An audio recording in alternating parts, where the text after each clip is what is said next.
Tervetuloa takaisin Zero Fox Givenin pariin. Meitä on täällä Esa, Aku ja Artturi ja meidän pitäisi tänään käydä katsomassa toi Trainspotting 2. Aikaisempi leffa ilmestyi 20 vuotta sitten ja siinä elokuvassa meidän päähenkilömme valitsi nämä asiat. Ja tänään me saadaan nähdä, että valitsiko hän ne oikeasti. Ei mitään odotuksia, että mitä on tulossa. Trailerin olen nähnyt kerran joskus muutama viikko sitten. Siis mä en nähnyt tätä etenkään. Mä oon trailerin nähnyt ja pari arvostelua. Vähän pelottaa, että onko tääkin nyt semmonen kyyninen fanipalveluselokuva. Siellä voi olla ne kaikki Underworldin biisit ja vähän hypnotisoidaan kanoja soundtrackilla. Joo, kyllä itse asiassa että on tosi hieno pitkästä aikaa nähdä. Tästä on kuitenkin 20 vuotta ja vähän niinku näkis vanhoja hyviä lapsuuden kavereita. Siis onhan Trainspotting kuitenkin määritellyt koko sukupolven ihmisiä. Onhan ne melkoisia vekkuleja kaikki. On, se on vähän niinku takas hiekkalaatikolle. Juu, lapsuuteen ja niihin viattomiin, mukaviin aikoihin.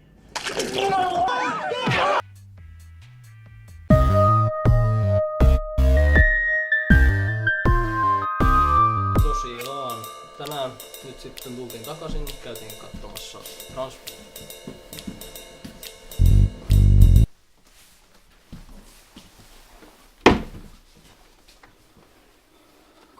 Mites tää elokuva potki teille? Oliko se niin kuin, ota paras orgasmisi ja kerro se 1000, etkä ole edes lähellä. Tässä oli tosi kuvaava hetki tässä Trainspotting 2. Ja se oli se, kun päähenkilöt menee fiilistelemään jollekin niitylle. Vanha tuttu. Joo, ja he on nostalgiatripillä. Ja sit se Quiet Place, mihin mennään aina. Sick Boy sanoi, että mun kai pitäisi tuntea jotain, mutta en mä tunne mitään. Ja sitten heti siihen perään Renton se sanoi, että tää on joku nostalgiatrippi. Se oli niinku 2 lauset elokuvan paketissa. Nostalgiatrippi omaan nuoruuteen. Tässä oli kaikenlaista tuttua aika paljon. Pitäisikö vielä vähän avata, että mikä tää nyt kupletin juoni on ennen kuin me lähdetään siihen, että miten tää meta kertoo omien tekijöidensä epärelevanssista. Renton palaa 20 vuoden päästä alkuperäisen leffan tapahtumien jälkeen vähän niin kuin hyvittääkseen tekoaan. Ja sen myötä me tavataan kaikki nämä muut vanhat köörit ja sit nostalgia. Kaikki 4 tuttua hahmoa. Sitten me vaan katsotaan niiden interaktioa. Ja sitä kun ne haluaa puukottaa kaikkia selkää ja kaikilla on vanhat kaunat. Ja ystävät pettää toisiaan. Tää ei tuo oikeastaan mitään uutta. Yksi hirveä iso ongelma, mikä mulla oli koko kauttaaltaan tässä elokuvassa, oli se, että mä en nyt muista, että millaisen realismin tasolla eka Trainspotting toimii, mutta mulla oli semmoinen muistikuva, että se olisi aika elämänmakuinen. On ja se. Tää oli ihan sarjakuvaa. Semmoista tosi väsynyt brittikrime sarjakuvahahmo toilailuun. Ja sit kun sitä leikataan sekaisin semmoisen vakavan nostalgia, muistatko kun oltiin lapsia fiilistelyn kanssa, niin ei se toimi alkuunkaan. Se, niin ne 2 puoliskoa elokuvassa vaan potkii toisiaan muniin. Tämän elokuvan juoni ei ollut kovin mielenkiintoinen. Tämä vaikutti hyvin paljon sellaiselta elokuvalta, missä on ajateltu, että tämän ne varmaankin haluaa nähdä ne. Jotka on nähnyt tämän ensimmäisen elokuvan. Ja jos se on nähnyt tosiaan ensimmäistä elokuvaa, mä luulen, että tästä ei saa irti oikein niin kuin yhtään mitään. Kun mä kuulin, tai sain tietää, että Trainspotting 2 on tulossa, niin ensimmäinen ajatus oli se, että tää on niinku täysin epälooginen niinku jatkumo niiden ihmisrauniohahmojen niinku aikajanalla ylipäätään silleen. Että okei, mä niinku tiesin, että siellä on niinku kirja, mikä on jatkoa ja tälleen, että siitä on tehty jatkoa jo, mutta jotenkin silleen, että jos ne oli siinä ekassa niinku tässä kunnossa, niin ja varsinkin se sulki sen jutun niin hienosti se ensimmäinen. Ekan leffan jälkeinen olettamus oli se, että Renton saattaa ehkä saada elämässä kuntoon, mutta kaikki muut 3, nämä on kuolleet 2 vuoden sisällä. Joo, nimenomaan. Ja sen takia se oli aivan absurdi, että tästä tehdään jatkoa. Joo. Vaivaannuttava on varmaan se sana, mikä kuvaisi tätä parhaiten. Ja varmaan me ei oltu ainoita siinä teatterissa, ketkä oli vaivaantuneita, mä uskoisin näin. Joo, se niin kuin kontrasti siihen verrattuna, mitä ihmiset ennen elokuvaa kuin hilpeitä ja innokkaasti odottavia ihmiset oli verrattuna siihen, kun leffa loppui, niin joo, se oli mahtavaa. Koska katsonut jotain tirkistysnäytöstä tai kakkapornoa, iso porukka ihmisiä, ja sitten pitäisi katsoa julkisella paikalla. Niin, ja sitten selkeä ei haluta katsoa enää toisiamme silmiin. Joo. Se johtui siitä, että tuo elokuva ei ollut kauhean hyvä. Mä välillä kihisin siinä penkissä itsekseni, koska mua raivostutti se, että miten niin kuin paljon tää aliarvioi katsojaa. Joo. Esimerkiksi niin kuin tämmönen hahmoekspositio dialogissa, että jokainen lause alkaa hahmojen nimellä Simon, Renton, Sick Boy, bla bla bla, Begbie. Ne toisteli niitä todella paljon. Se vitutti kaikkein eniten, että ne ihmiset, ketkä ehkä kävi tämän katsomassa nyt, ei tule ikinä katsomaan alkuperäistä sen takia, että oli niin huono. Ja mä väitän, että ne ei ole koskaan ajatellutkaan, että toimisi itsenäisenä elokuvana. Vaikka siinä oli hirveästi flashbackkejä siihen originaaliin, niin kaikkihan tuossa pelkästään exploittas sitä ekan voimaa. Vaivaannuttavin fanservice tämmönen kohtaus oli se, kun Renton nojaa auton konepeltiin ja se päästää sen saman hymyn, mikä siinä ykkösessä sen ihan ensimmäisen taka-ajon jälkeen siinä. Asken pidemmän sanoisin, että jos ensimmäinen elokuva ei ollut tärkeä sulle, niin silloin sä et myöskään saa tästä mitään irti. Joo. Se on pelkästään oikeasti se fanservice, että hei mä näen vanhat kaverit ruudulla, niin kyyninen kuin toi juttu onkin. Niin se on ainoa arvo, mitä tuolla leffalla on.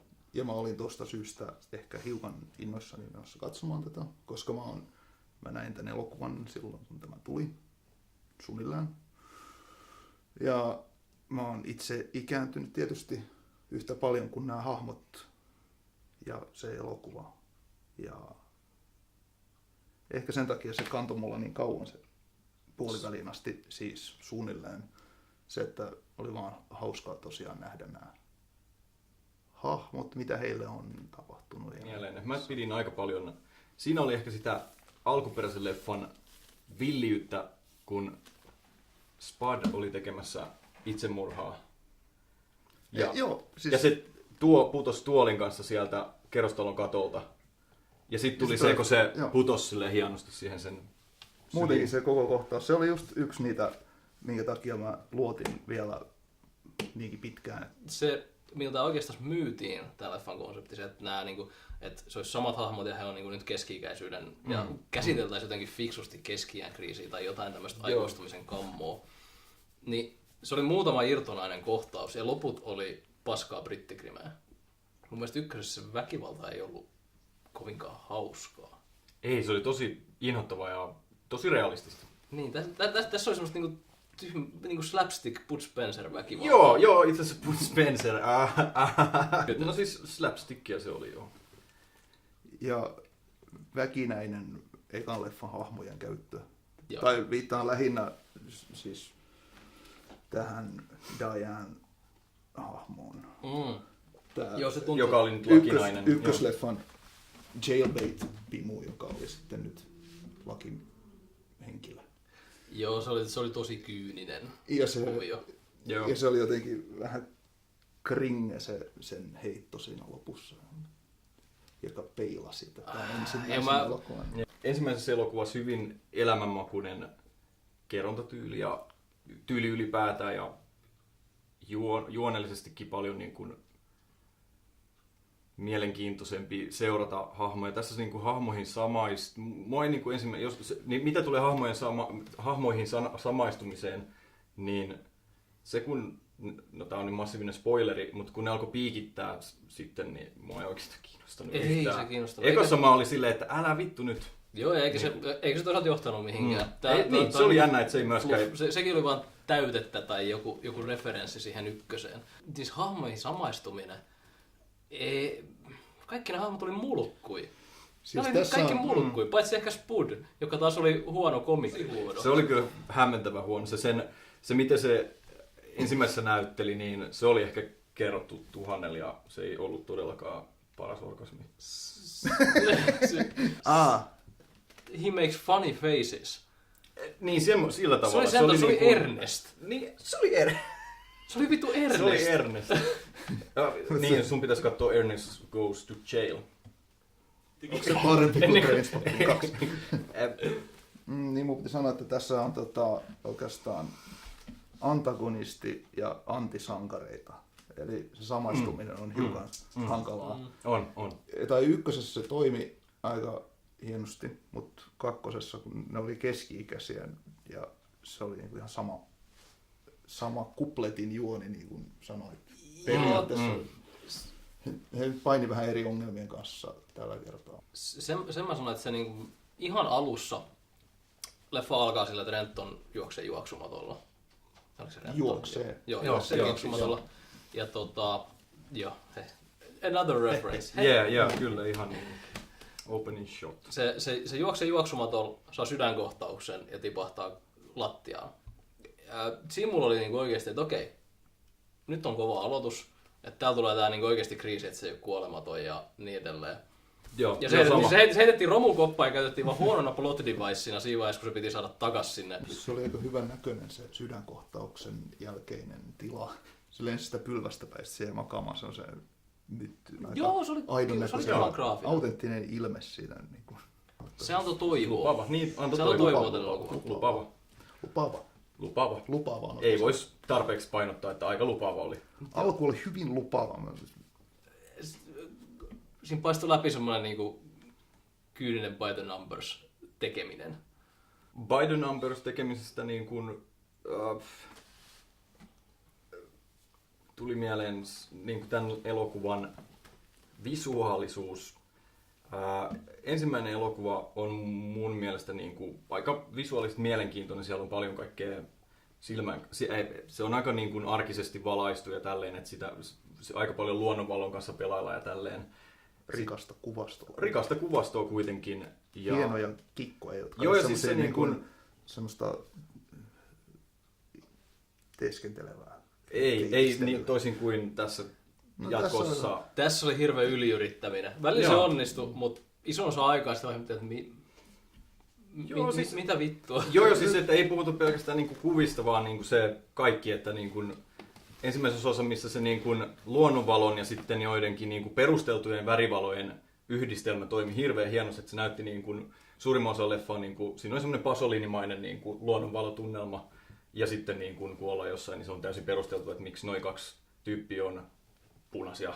Tässä niinku jotenkin se luonnonvalo ja värivalo, esimerkiksi siellä Bubissa on hyvä esimerkki, kun tuli sitä vihreätä, ja sitten oli se niin kuin neutraali valo. Paljon värivalaistui ulkotiloja ja tällaista. Sillä niin kuin klubilla ihan fine, jos on neonvaloja, mutta jos halutaan tehdä niin kuin arki Edinburgh, niin mun mielestä se ei ihan joo. Yksi mikä mulle tuli mieleen, kuva ja leikkaus ja äänityöskentely, niin jossain vaiheessa mietin, että tää on niin kuin digivideo Oliver Stone. Pistää nyt tuohon nopeutettu vähän ja sitten pistää vino kuvakulmaa. Ensimmäisessäkin leffassa on vinoja kuvakulmia, mutta tässä ne oli ihan jotenkin, niin kuin, ne ei ollut yhtään niin kuin diagonaalisia. Tai jos oli vinossa, niin niissä ei ollut mitään semmoista niin kuin katsetta ohjaavaa selvää. Niissä ei ollut linjaperspektiiviä. Se oli tosi häiritsevää. Ekassa niin kuin kaikki tommonenkin toimii aika hyvin ja sitä on aika hillitysti. Siinä oli keski-ikäistä vähän niin kuin vanhat herrat soittaisi. Se on siellä lasten lelusoittimilla. Joo, varmaan meni vähän siihen nostalgiaan halpaan. Miten se nyt halutaan sanoa? Aika siis, niin, punked. Nostalgia halpaan. Niin. Nyt kun on oikeasti nykyään tapetilla se, että kuin kyynisiä remakeit ja rebootit on. Niin kuin se että tulee koko ajan, ei uskalleta tehdä oikeastaan mitään uutta. Tehdään vaan uusintaversioita ja jatko-osia ja jotain soft reboot ja expanded cinematic universe ja mitä vittua näitä kaikki onkaan. Tässä olisi ollut hieno tilaisuus niin kuin tehdä sillä vähän niin kuin Boyhood 12 meiningillä. Niin semmoinen oikein maukas. Kaikki ainekset olisi ollut semmoisen oikein. Niin se on ihan fakta kyllä. Mä en tiedä miten sama käsikirjoittaja ja sama kirjailijan kirjan perustava eli Irvine Welsh on kirjailija ja novelli oli porno. Hodges oli käsikirjoittaja vai? Niistä kaikista, mistä olettaisiin, että se tai niinku tällainen uudelleen rahastus olisi kyyninen, niin tämä on ehkä niitä ihan viimeisiä. Ja kun tulee joku Marvel Expanded Universe, niin se on varmasti kyyninen. Ja yksi asia, mikä mua ei todellakaan kiinnosta, mä en halua mennä leffateatteriin katsomaan, niin kuin, jos on ollut hyvä elokuva ja hyvät hahmot, niin mua ei kiinnosta niiden erektiohäiriö vittuukaan. Onko tää on sun tabu? Erektiohäiriöt? Ei, mutta siis se on niinku yksi sellainen epäkiinnostavia asia, mitä se voisi niinku katsoa jollain hahmolla silleen, että koko sellainen kohtaus, missä nämä päähenkilöt vetää herskaa ja sitten he menee klubille. Ja se kohtaus on sitten sellainen, että siellä on 2 keski-ikäistä ukkoa keskellä semmosia 19-21-vuotiaita hipsterejä, jotka popittaa sitä musiikkia, mistä he piti, tai ehkä jopa sitä musiikkia, mitä heidän vanhemmat kuunteli. Koska mun mielestä he vaan istuu paikallaan ja katsoo sitä touhua ja on vähän kalkkisina ja vaikeina. Ja mun mielestä se täydellisesti kans kiteytti tätä elokuvaa. Tää on niinku vanhat tyypit, jotka on niinku past their prime, Danny Boyle, haluaa olla relevantteja uudestaan. Semmoinen, että yritetään kaapata se nuoruus, mutta siinä epäonnistutaan vähän väärällä tavalla, koska siinä ei kerrota hirveän hyvin siitä menetetystä nuoruudesta, vaan muututaan itse sen tämmöisen kalkkeutumisen subjektiksi. Mulla tuli ihan se fiilis, että tää elokuva on tää. Se on keski-ikäinen mies, joka muistelee nuoruutta jossain pubissa. Tässä oli monta pientä kohtaa, josta mä pidin, mutta se oli nimenomaan ongelma. Oliko se ansa just? Joo, tässä oli kivoja pieniä vitsejä ja juttuja, josta oli helppo pitää. Siis sillä, jotka oli hyvin Trainspotting henkisiä. Olisi voinut olla sellaisia klassisia kohtauksia. Tuo kuulostaa siltä, kun sä kuvailisit funny-filmiä. Mä teen niin. Niin mä teinkin. Se alun sydänkohtaus, se oli hyvä. Se oli niin hyvin rakennettu kohtaus. Se oli kaikin puolin matto alta. Ja se eka leffa alkaa juoksemisella. Ja tää alkoi sen peilaamisen, olisi eikä voinut jättää siihen. Niin, jos olisi loppunut se niinku, ekan juttujen toistaminen ja semmoinen muistathan meininki. Jos se olisi jäänyt siihen, niin olisi ihan fine. Joo, se olisi ollut sitten ihan... Se olisi ollut ihan hyväksyttävää mun mielestä, jos se olisi nimenomaan jätetty. Tai sitten vähemmän, olisi voinut tulla sen lisäksi ehkä vähemmän sellainen ilmeinen tämä Trainspotting monologi, Choose Life-monologi. Ilman ehkä jotain twittereitä, no jotenkin vähän... Se oli mulla tosi 50-50, koska... Mulla se oli tosi 50-50. Mä osan siitä mä olin ihan messissä siinä vaiheessa, kun se niin rupesi vikisi sen elämän tyhjyydestä ja tällaisesta. Mutta sitten kun se itki, tai sit kun ne jutut oli jotain, sitä just, että setä ei ymmärrä internettiä, niin siitä tuli vaan myötä häpeä. Joo. Mut se oli tosiaan hirveän epätasaista, että osa jutuista näytti tosi kivalta, osa näytti aivan järkyttävältä. Mitään niinku koherenttia fiilistä, että olisi hyvän näköinen tai hyvin kuvattu elokuva ei tullut, mutta siellä oli muutamia kivoja juttuja. Mua rassasi myös se, että se ei ollut pelkästään visuaalisia niin kuin viitteitä alkuperäiseen leffaan, vaan soundtrackilla oli hirveästi vanhoja tuttuja biisejä. Tälle ei nyt uudetkaan ollut mun mielestä mitään mindblowereita. Tässä ei ollut samanlaista energistä fiilistä kuin siitä ekasta leffasta, mutta siellä oli löytyi se niin kuin Iggy Pop, mikä olikin rasittavasti silleen, että se neula ehti lähteä soimaan. Se ehti soida se biisi niin kuin tosi lyhyen. Alle sekunnin ehti soimaan se biisi. Kaikki tunnisti ja sitten niin kuin näki jopa semmoista niin kuin ihmeellistä liikehdintää siellä silleen, että oi, ei sittenkään. Et jotenkin, en mä tiedä, oliko ihmiset tullut hakemaan. Olisiko se ollut sun fanihetki, jos se olisi tapahtunut? Ei, sille ei olisi ollut. Itse asiassa toi oli yksi niistä pienistä hetkistä, mistä mainitsin, että pidin. Okei. Se oli aika kiva.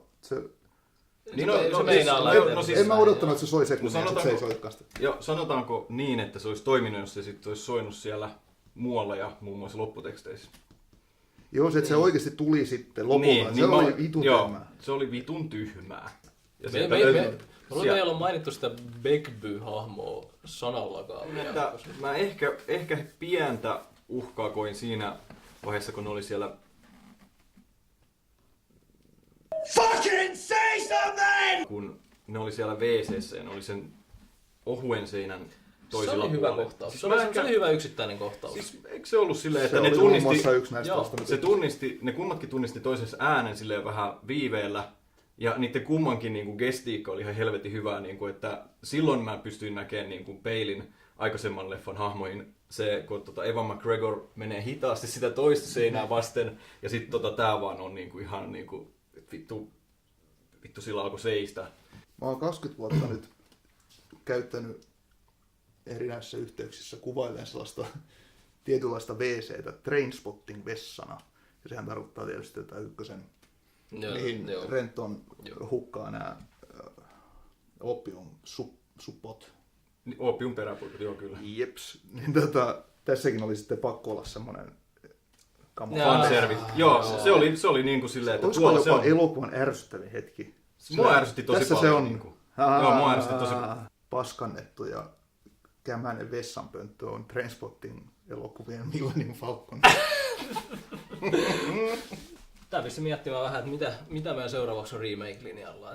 Nythän kun laatuelokuvaa kerran lähdetty tekemään, niin nämä tuloportit on auki. Mistä muista vakavista elokuvista te haluaisitte nähdä soft rebootin? Schindlerin lista, Schindler Harder. Bonnie ja Clyde 2. Commando 2. Siinä on sitä, mitä mä... Solaris 2, Idkonen matka. Trainspotting 2. Trainspotting 2. Näillä kaikin perustein, mitä käytiin läpi, 1,5 tähteä. Tää oli tympeä, kyyninen, mutta ei tää varsinaisesti suututtanut mua. Aika tylsä. Missään vaiheessa ei aktiivisesti vituttanut, mutta tää katsoi semmoisella täysin irtautuneella arvioinnilla pelkästään.